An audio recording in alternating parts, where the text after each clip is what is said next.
لیکن ان کو سب کے ان کی دکان بچ گئی تو الحمدللہ، کسی سے دشمنی نہیں تھی۔ ہم تو اس مسجد میں ابھی آئے ہوئے ہیں تو پتہ نہیں کتنے لوگوں سے ہمارے حسد ہوگا، کینہ ہوگا، کپٹ ہوگا، بغض ہوگا، اناد ہوگا، دشمنی ہوگی، اور ایک دوسرے کا حسد و کینہ ہمارے دلوں میں بھرا ہوگا۔ ہم آج دوسرے کی خوشی دیکھنے کے لیے گوارا نہیں۔ ہم ذرا غور کریں میرے پیارے ساتھیوں، ہم جس مسجد کے اندر بیٹھے ہیں ہماری عبادت قبول بھی ہو رہی ہوگی یا نہیں؟ حسد پال کر ہم نماز پڑھیں گے، کسی کا کینہ اپنے دل میں رکھ کر ہم مسجد میں آئیں گے اور جمعہ ادا کریں گے، ہمارا جمعہ ہوگا یا نہیں؟ اللہ کے نبی نے اسی لیے دعا مانگی، وَعَمَلًا مُتَقَبَّلًا، اے اللہ عمل کی توفیق تو دے، لیکن ایسے عمل کی توفیق دے جو میں کروں اور وہ قبول بھی ہو جائے۔ ہر انسان غور کرے کہ اس کے کون سے اعمال اللہ کے ہاں قبول ہو رہے ہیں یا نہیں۔ یہ تو اللہ ہی کو معلوم ہے۔ وہ رب، وہ اللہ جو چاہے تو ایک عبادت گزار عورت کو صرف اس بنیاد پر جہنم میں ڈال سکتا ہے کہ اس نے بلی کو قید کر کے رکھا تھا اور 3 دن بھوکا اور پیاسا رکھا تھا اور وہ مر گئی تو اللہ نے اس عبادت گزار عورت کو جہنم میں ڈال دیا۔ اور وہ چاہے تو ایک فاحشہ اور بدچلن عورت کو جو جسم بیچا کرتی تھی صرف اس بنیاد پر جنت دے سکتا ہے کہ اس نے اپنے پیر کا موزہ اتار کر ایک کنویں میں ڈالا اور پانی کو نچوڑ کر اس کتے کو پیاسا تھا اس کی پیاس بجھا دی اور بار بار پانی بھر کے اس کو پلاتی رہی موزے میں، اور جب تک وہ کتے کی پیاس نہیں بجھ گئی اور کتا چلا نہیں گیا تب تک وہ وہیں رہی۔ اللہ کو یہ نیکی پسند آئی اور اس فاحشہ اور بدچلن عورت کو جنت کے اندر داخل کر دیا۔ ہم اللہ سے رحمت کی امید بھی رکھیں لیکن اس کے عذاب سے بے خوف بھی نہ رہیں۔ ایک انسان اس دنیا سے چلا جاتا ہے، اس کے عمل کا سلسلہ منقطع ہو جاتا ہے۔ اذا مات الانسان فانقطع عمله، اب وہ نماز نہیں پڑھ سکتا، روزہ نہیں رکھ سکتا، حج نہیں کر سکتا، زکات نہیں دے سکتا، اس کے عمل کا سلسلہ ختم۔ اب 3 ہی چیزیں ہیں جو اس کو فائدہ پہنچا سکتی ہے، بس تیسری چیز کے علاوہ چوتھی کوئی چیز نہیں۔ الا من صدقۃ جاریہ، اپنی زندگی میں کوئی ایسا کام کر جائے جو جاری رہے اور اس کا ثواب مرنے والے کو پہنچتا رہتا ہے۔ اپنی زندگی میں کوئی مسجد بنا گیا ہو، اپنی زندگی میں کوئی مدرسہ بنا گیا ہو، اپنی زندگی کے اندر کسی غریب کو کوئی کپڑا دے گیا ہو، یا اپنی زندگی کے اندر اپنا پڑھنے والا قرآن کسی اور کو دے گیا ہو، جب تک دوسرا اس قرآن کو پڑھتا رہے گا مرنے والے کو بھی اس کا ثواب پہنچتا رہے گا۔ میرے پیارے ساتھیوں، ہر انسان غور کرے کہ وہ اپنی زندگی میں اپنے مرنے کے بعد کے لیے کیا کر رہا ہے۔ یہ تو ختم زندگی۔ وہ پہلے زمانے کے لوگ تھے جو کچھ اچھا کھا پی لیے تھے تو 80 سال اور 75 سال اور 90 سال تک جی لیے۔ آج کل تو کھانے اور پینے کی چیزوں میں ایسی آمیزشیں آ رہی ہیں، سبزیوں کے اندر بھی انجیکشن لگ رہے ہیں، اور جب چاول تک پلاسٹک کا آ جائے اور چائنا کا آ جائے مارکیٹ کے اندر تو ہم اور آپ کو اپنی زندگی کے بارے میں سوچنا چاہیے کہ اللہ کے رسول نے فرمایا ہماری امت کی عمر 60 اور 70 سال کے بیچ میں رہتی۔ اس 60 اور 70 سال کی زندگی کے اندر آپ سوچیے کیا کریں گے۔ آپ نے اللہ کے نبی فرماتے صدقۃ جاریہ، یہ صدقے کا ثواب جو اس نے دنیا میں اپنی زندگی میں چھوڑا اس کا ثواب اس کو ملتا رہے گا۔ او علم ينتفع به، یا ایسا علم وہ چھوڑ کر گیا جس سے اس لوگ فائدہ اٹھائیں۔ مثلا کوئی کتابیں لکھ کر گیا ہے، جب تک لوگ اس کی کتابیں پڑھتے رہیں گے دینی اس کو ثواب ملتا رہے گا۔ یا کسی مدرسے کے بچوں کو جو فیس دینے کے لائق نہیں تھے ان کو فیس اس نے دے دی، وہ بچہ پڑھ کے فارغ ہوا، جب تک وہ عمل کرتا رہے گا اس کو ثواب ملتا رہے گا۔ یا مدرسوں کے اندر کچھ دینی کتابیں رکھوا دی یا قرآن رکھوا دیے، 10 15 20 بچوں کی اس نے فیس کا انتظام کر دیا، یا بچوں کو ڈھونڈ کر اس نے مدرسوں میں اس کا ایڈمیشن کروا دیا، داخلہ کروا دیا کہ جاؤ قرآن پڑھو، حافظہ کرو، علم دین حاصل کرو۔ تھوڑا بہت تعاون بھی اس نے کیا تو اس کا ثواب بھی مرنے والے کو اس کی موت کے بعد پہنچتا رہتا ہے۔ وَوَلَدٍ صَالِحٍ، اللہ کے نبی تیسری چیز فرماتے ہیں اور مرنے والے کو اس کا ثواب بھی ملتا ہے کہ وہ ایک صالح اور نیک اولاد چھوڑ گیا ہو۔ ولد کے ساتھ صالح کا لفظ بتلا رہا ہے کہ ناکارہ اور نالائق اولاد کا ذکر نہیں ہے. او ولد صالح، جو مرنے سے پہلے نیک اولاد چھوڑ گیا. یدعو لہو، جو اس کے لیے دعا کرتی رہی.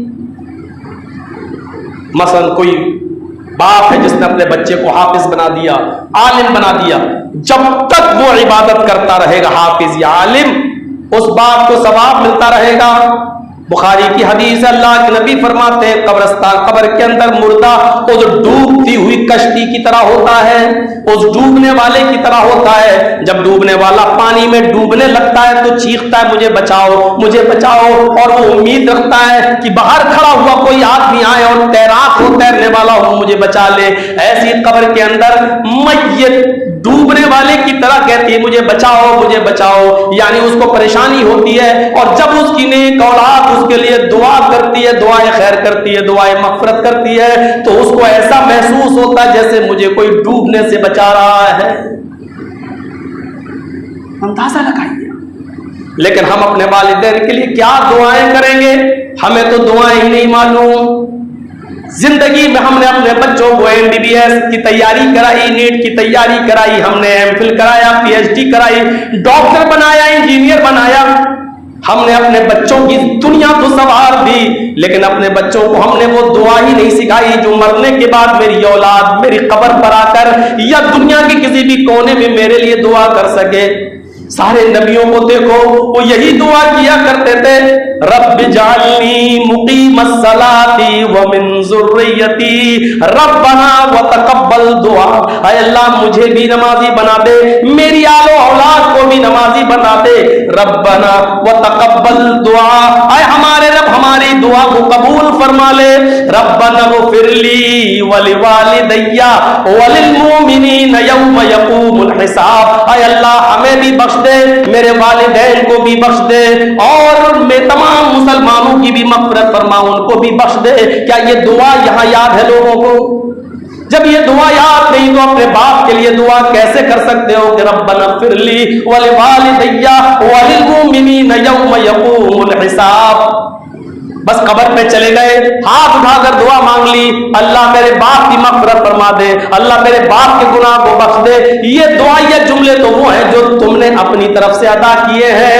اللہ کے نبی، وہ نبی جس نے پیشاب و پائخانہ کرنے کا طریقہ بھی بتایا ہو، کیا وہ نبی یہ طریقہ نہیں بتائے گا کہ اپنے باپ کی قبر پر جا کر کون سی دعائیں مانگو؟ کاش ہمیں وہ دعائیں یاد ہوگی جو خود جناب محمد رسول اللہ نے والدین کے کرنے کے لیے کہا ہے، والدین کے لیے بتائی ہے. تو آج ہمارے ماں باپ قبر کے اندر کتنے خوش ہوتے ہیں، آج اپنے بیٹے اپنی اولاد کی طرف سے ایک ایک نیکی کا انتظار کر رہے ہیں. ہم یہاں خوشیاں منا رہے ہیں، ہم یہاں راتوں میں گل چھرے اڑا رہے ہیں، ہم عیش و آرام کی محفلوں میں سجائے ہوئے ہیں، ہم ایک لذیذ کھانے کھا رہے ہیں، لیکن میرا باپ میری ماں قبر کے اندر اپنی اولاد کی طرف سے کیے جانے والے صدقہ و خیرات کا انتظار کر رہی ہے، دعا کا انتظار کر رہی ہے. کبھی ہم نے اپنے والدین کے لیے سوچا بھی ہے؟ اس نبی کو دیکھو، جنازے کے سامنے کھڑے ہیں، قبر مٹی ہو گئی ہے، دفنا دیا گیا ہے، اور دعا کر رہا ہے وہ رسول، وہ پیغمبر، اللہم انا فلان ابن فلان، اے اللہ فلاں ابن فلاں. یہاں آپ نام لے سکتے ہیں جس کی بھی خبر پہ جا رہے ہیں وہاں کا.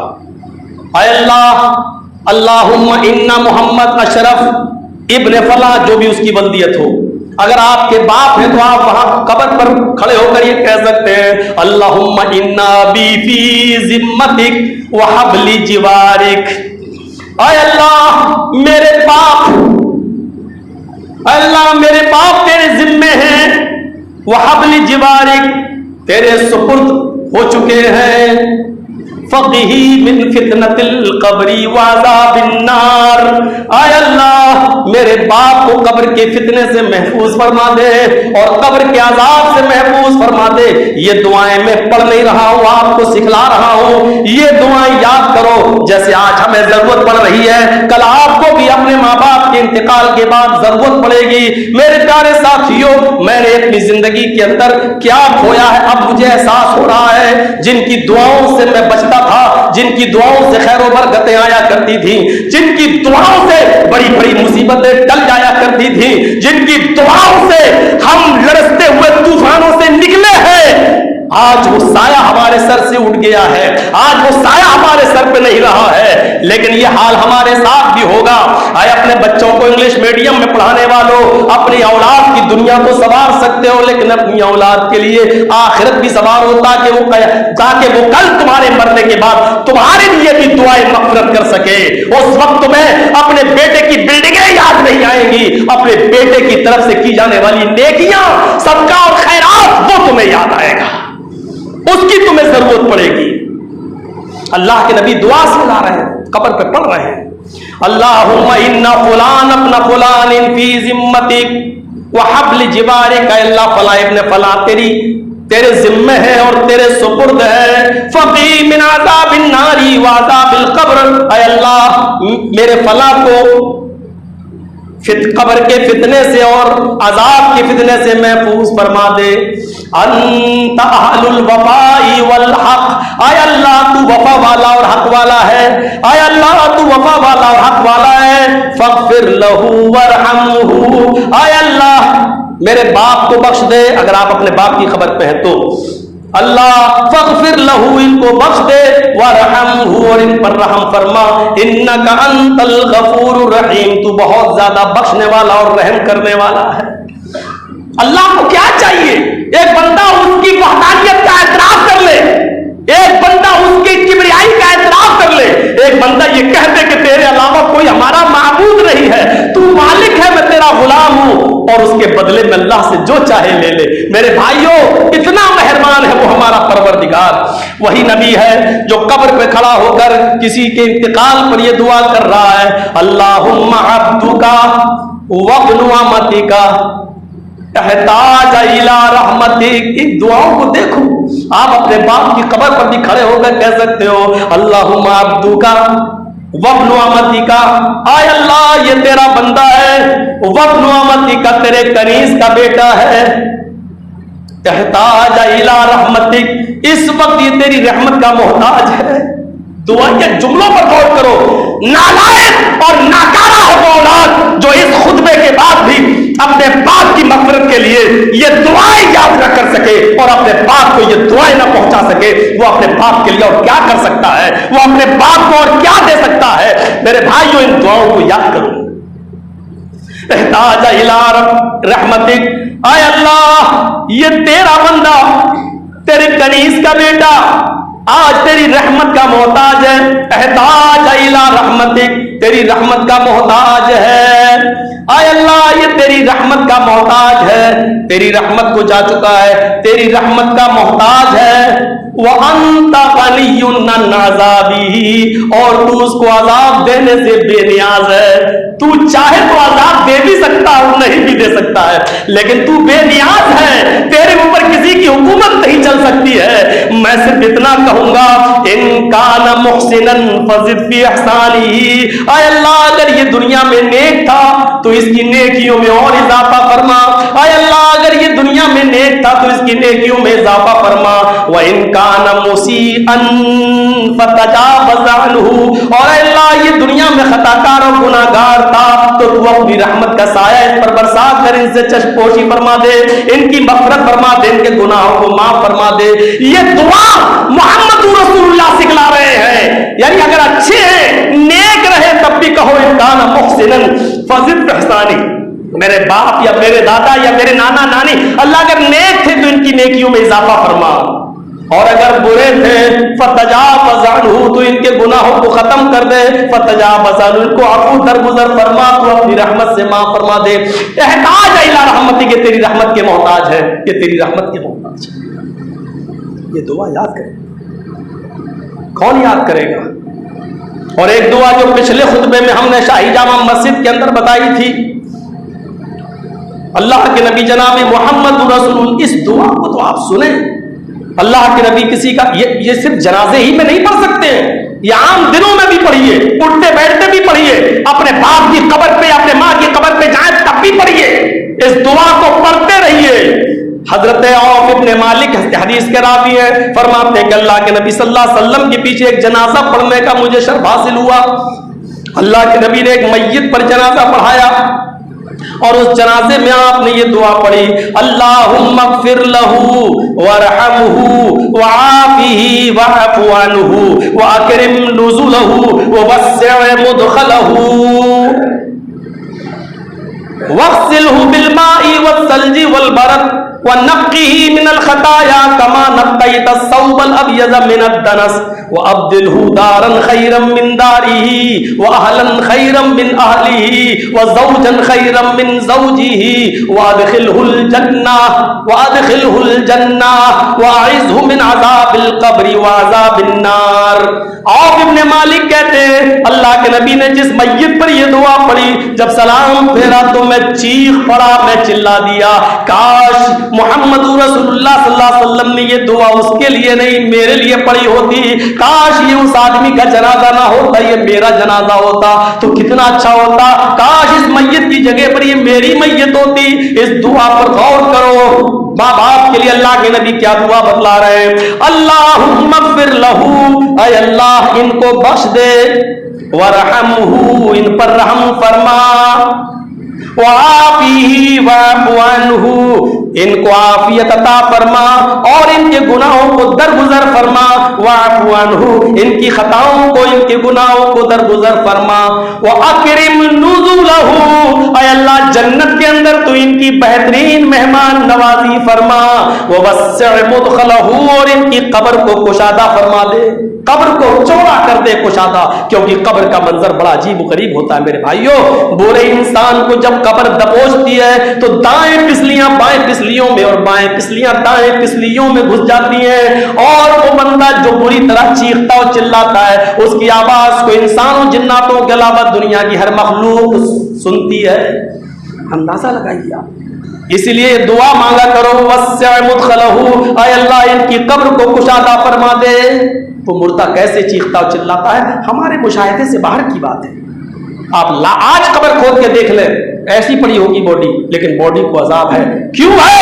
اس لیے ہماری آنکھ نہیں دیکھ سکتی ہے, کیونکہ یہ دنیا کا معاملہ ہے ہی نہیں, یہ برزخ کا معاملہ ہے. ثواب مل رہا ہے تو اس نعمت کو ہم نہیں دیکھ سکتے.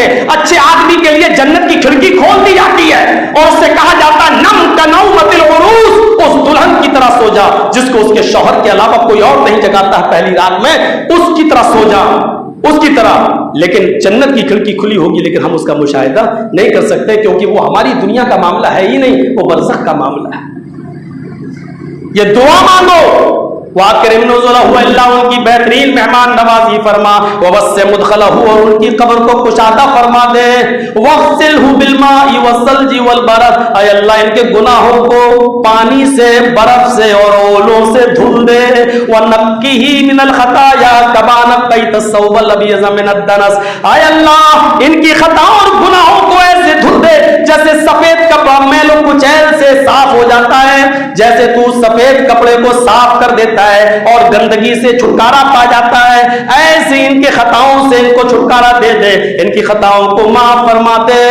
اور اس کے بعد والے جملوں پر غور کرو, وَأَبْدِلْهُ دَارًا خَيْرًا مِّن دَارِهِ, اے اللہ جنت میں ان کو وہ گھر عطا فرما جو دنیا میں ان کے گھر سے بہتر ہو, وَأَهْلًا خَيْرًا مِّنْ أَهْلِهِ, ایسا اہل, ایسے اہل و عیال ان کو عطا فرما جو دنیا کے اہل و عیال سے بہتر ہو, وزوجا خیرا من زوجہ, اور ایسا جوڑا عطا فرما جو دنیا کے جوڑوں سے بہتر ہو, یعنی ماں ہو تو اس کے لیے بہتر شوہر اور باپ ہو تو اس کے لیے بہتر بیوی, جو دنیا کے جوڑے سے بہتر ہو. وادخلہ الجنہ, اور اللہ ان کو جنت کے اندر داخل فرما دے. واعذہ من عذاب القبر, اے اللہ ان کو عذاب قبر سے نجات عطا فرما. وعذاب النار, اور جہنم کے عذاب سے بھی بچا لے. کیا ہم اپنے ماں باپ کے لیے یہ دعائیں بھی نہیں کر سکتے؟ کیا اتنی دعائیں سیکھ نہیں سکتے؟ یہ میں نے آدھے گھنٹے میں 3 دعائیں تو آپ کو بتائی ہیں, کیا ہم یہ دعائیں بھی یاد نہیں کر سکتے؟ اس سے لمبی لمبی پویم تو ہمارے بچے یاد کر لیتے ہیں جو اسکولوں میں سنا دیتے ہیں, وہ بھی انگلش میں. ہم عربی میں یہ دعائیں یاد نہیں کر سکتے. کیا ہم ہفتے میں ایک دن اپنے باپ کی قبر پہ جا کے ان کی زیارت کر کے اور قبر پہ جا کے یہ دعائیں نہیں پڑھ سکتے؟ ہم اپنے باپ کے لیے اتنا بھی نہیں کر سکتے، ہم اپنے اہل و عیال اپنے ماں باپ کے لیے اتنا بھی نہیں کر سکتے، تو پھر میرے بھائیوں ایک سچی اولاد اور ایک سچا بیٹا اپنے باپ کا حق ادا مرنے کے بعد بھی نہیں کر رہا ہے۔ وہ نبی ہے، اللہ رب العالمین نبی کے ذریعے حکم دے رہا، بتا رہا ہے جب تمہارے ماں باپ زندہ ہو تو ان کے لیے دعا مانگو، رب ارحمہما کما ربیانی صغیرا، اللہ میرے والدین پہ ویسی رحم فرما جیسے بچپن میں ان لوگوں نے میرے اوپر رحم فرمایا، اور جب ان کا انتقال ہو جائے تو یہ دعا مانگو، ربنا اغفر لی ولوالدی وللمؤمنین یوم یقوم الحساب۔ جو زندگی میں بھی ماں باپ کے لیے رحم کی دعا سکھلا رہا ہو اور انتقال کے بعد ان کی مغفرت کی دعا سکھلا رہا ہو، وہ اللہ کتنا مہربان ہے۔ آئے میرے بندو تم کھانے پینے میں مت رہنا، بخشنے والا میں ہوں، تم ہم سے اپنے باپ کی مغفرت تو مانگو، تم ہم سے اپنے باپ کے اوپر رحم و کرم کا سوال تو کرو۔ مجھے اچھا لگتا ہے جب میرا بندہ مجھ سے مانگتا ہے تب مجھے دینے میں بھی اچھا لگتا ہے۔ مانگو، اور جتنا مانگو گے اتنا ہی اللہ رب العالمین تمہاری اولاد کی نظروں میں تمہیں محبوب بنے۔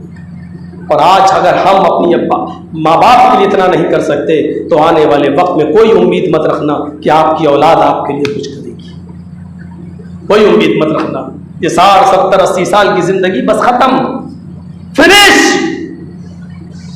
اس کے بعد قبر کا سوال، جب اس کو دفن کر دو، مٹی دے دو، تو وہاں دعا کرنا چاہیے، اللہم اغفر لہ، اللہم ثبتہ۔ پتہ نہیں کیا کیا دعائیں لوگ پڑھتے ہیں، ہم نے دیکھا ہے، غسل دینے والوں کو دیکھا ہے، جنازہ اٹھانے والوں کو دیکھا ہے، گھر سے جب میرے والد کو اٹھایا گیا تب دیکھا ہے، ایک ہی جملہ، غسل دے رہے تو لا الہ الا اللہ محمد رسول اللہ، نہلا رہے تو لا الہ الا اللہ محمد رسول اللہ، اٹھا رہے تو لا الہ الا اللہ محمد رسول اللہ، قبر میں اتار رہے تو لا الہ الا اللہ محمد رسول اللہ۔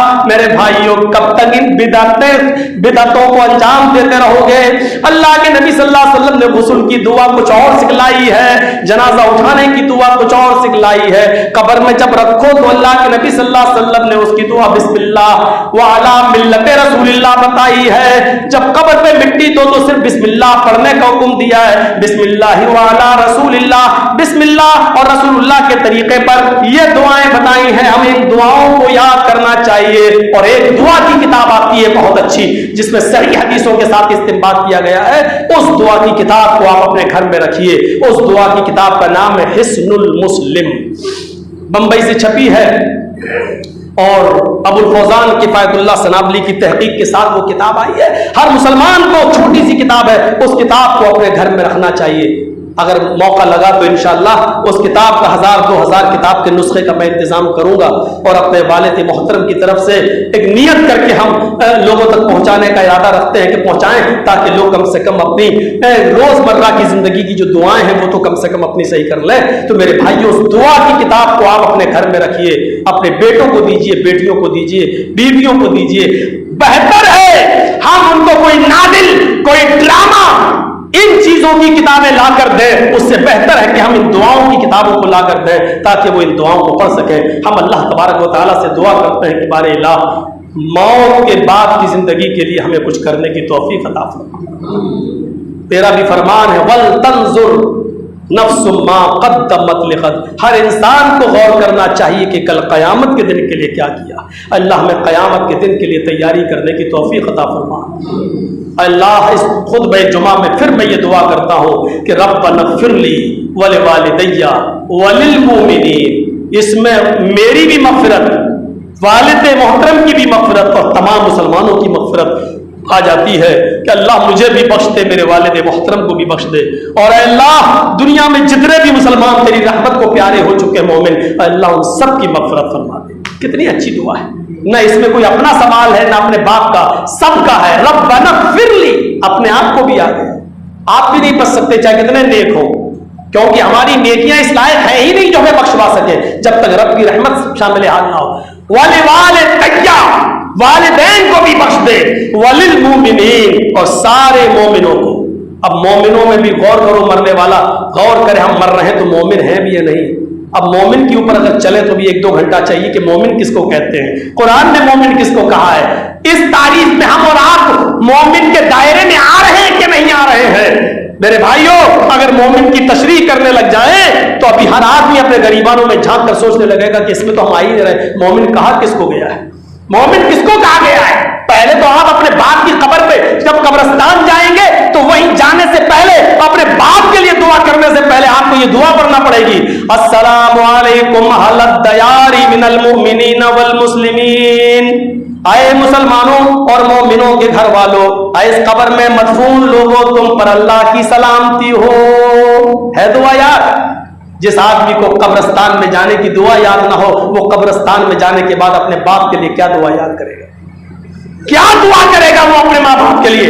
السلام علیکم اہل الدیار من المؤمنین والمسلمین وانا انشاءاللہ بکم لاحقون، اے قبر والو، اے قبر میں سونے والو، اے مسلمانوں اور مومنوں کے مکینوں، اے اس قبر میں دفن ہونے والو، تم پر اللہ کی سلامتی ہو، تم پہلے چلے آئے، ہم بھی بہت جلدی تم سے ملنے والے ہیں، وانا انشاءاللہ بکم لاحقون، یعنی اپنی موت کو بھی یاد کرو۔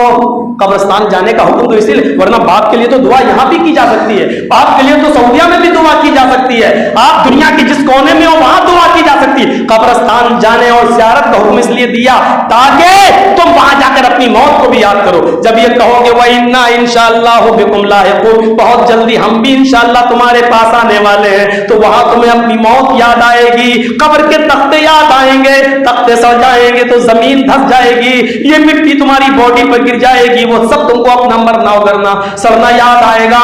یہ مت سوچو کہ باڈی کو کچھ پتہ نہیں چل رہا ہے، ہماری نظریں نہیں دیکھ رہی ہیں لیکن باڈی کا کانٹیکٹ ہے، جیسے ریموٹ ہے، آپ یہاں دباتے ہیں ٹی وی پر اثر ہوتا ہے، یہ الگ بات ہے کہ آپ دبا یہاں رہے اثر وہاں ہو رہا ہے، روح لیب کے اندر ہے لیکن اس کا کنیکشن اس باڈی کے اندر بھی ہے، یہ الگ بات ہے کہ ہمیں دکھائی نہیں دے رہا ہے کیونکہ ہماری آنکھیں اس کا مشاہدہ نہیں کر پا رہی ہیں۔ میرے بھائیوں، یہ سب کچھ جو کسی اور کے ساتھ ہو چکا ہے ہمارے ساتھ بھی ہوگا، کب ہوگا یہ کسی کو نہیں معلوم، وہ کل بھی ہو سکتا ہے، آج بھی ہو سکتا ہے اور 50 سال کے بعد بھی ہو سکتا ہے۔ میرے بھائیو، یہ تو اللہ ہی بہتر جانے، جس کو قسمت میں اس نے جتنی زندگی لکھی ہے اس کو وہ مل کر رہے گی۔ وَإِنَّا إِنشَاءَ اللَّهُ بِكُمْ لَاحِقُونَ، بہت جلدی ہم تمہارے پاس ہم آنے والے ہیں۔ اس کے بعد وَيَرْحَمُ اللَّهُ وَيَرْحَمُ اللَّهُ الْمُتَقَدِّمِينَ مِنَّا وَالْمُسْتَأْخِرِينَ، ابھی دعا ختم نہیں ہوئی ہے قبرستان میں جانے کی۔ وَيَرْحَمُ اللَّهُ مِنَّا وَيَرْحَمُ اللَّهُ الْمُسْتَقْدِمِينَ مِنَّا وَالْمُسْتَأْخِرِينَ، اے قبر والو، اللہ تمہارے اوپر رحم فرمائے، تم آنے میں سبقت کر گئے، تم پہلے آ گئے اور ہم تمہارے بعد آنے والے ہیں، والمستاخرین، ہم تاخیر سے آنے والے ہیں۔ اسأل اللہ العافیہ، اس دعا کو دیکھیے، اسأل اللہ لنا ولکم العافیہ، اے قبر والو، میں تمہارے لیے بھی اور اپنے لیے بھی تم سے اللہ سے عافیت کا سوال کرتا ہوں، خیریت کا سوال کرتا ہوں، تمہاری عافیت کا اور اپنی عافیت کا سوال کرتا ہوں۔ میرے پیارے ساتھیوں، ذرا غور کرو، اللہ کے رسول نے کیسی کیسی دعائیں بتائی ہیں، ان دعاؤں کو آج ہی سے یاد کرنا شروع کر دو۔ اگر آپ اپنے ماں باپ کو کچھ تحفہ دینا چاہتے ہیں، ان کی روح کو کچھ سکون پہنچانا چاہتے ہیں، تو آج سے ان دعاؤں کو یاد کریے اور اپنے ماں باپ کی قبر پر بھی پڑھیے، ادھر نماز کے بعد بھی پڑھیے، رمضان میں پڑھیے، اٹھتے بیٹھتے پڑھتے رہیے۔ چلتے پھرتے پڑھنے میں کیا ہے؟ اللہم اغفر لہ ورحمہ وعافی واعف عنہ واکرم نزلہ ووسع مدخلہ، یہ پڑھنے میں کیا ہے؟ چلتے رہیے، پڑھتے رہیے۔ آپ مسجد سے نکلیے، اللہم انی اسألک من فضلک، اور پھر پڑھتے رہیے، اللہم عبدک وابن امتک احتاج الی رحمتک، اللہ تیرا بندہ، میرے باپ جو تیرے بندے تھے، تیرے کنیز کے بیٹے تھے، اے اللہ تیری رحمت کے محتاج ہو چکے ہیں، اے اللہ تو عذاب دینے سے غنی و بے نیاز ہے، اے اللہ اگر وہ اچھے تھے، نیک تھے، تو اے اللہ تو ان کی نیکی میں اضافہ فرما، اے اللہ اگر وہ بدعمال تھے تو تو ان سے تجاوز فرما، ان کی گناہوں کو معاف فرما دے۔ یہ اٹھتے بیٹھتے چلتے پھرتے پڑھنے میں کیا نقصان ہے؟ میرے بھائیوں، ہم نے جمعے کے خطبے میں 15 منٹ آپ کا کچھ زیادہ لے لیا ہے، لیکن چونکہ ضروری باتیں تھی اس لیے بتانا بھی ضروری تھا۔ ہم اللہ سے دعا کرتے ہیں کہ بار الہ جو لوگ تیری رحمت کو پیارے ہو چکے ہیں ان کی مغفرت فرما دے. اے اللہ جو بیمار ہیں ان کو شفائے کاملہ اور عاجلہ عطا فرما. اے اللہ اس دور سے ہمیں اور آپ کو سب کو ہمیں اور ہمارے تمام ساتھیوں کو اس دور سے گزرنا ہے. اے اللہ باقی رہنے والی تو صرف تیری ذات ہے. اے اللہ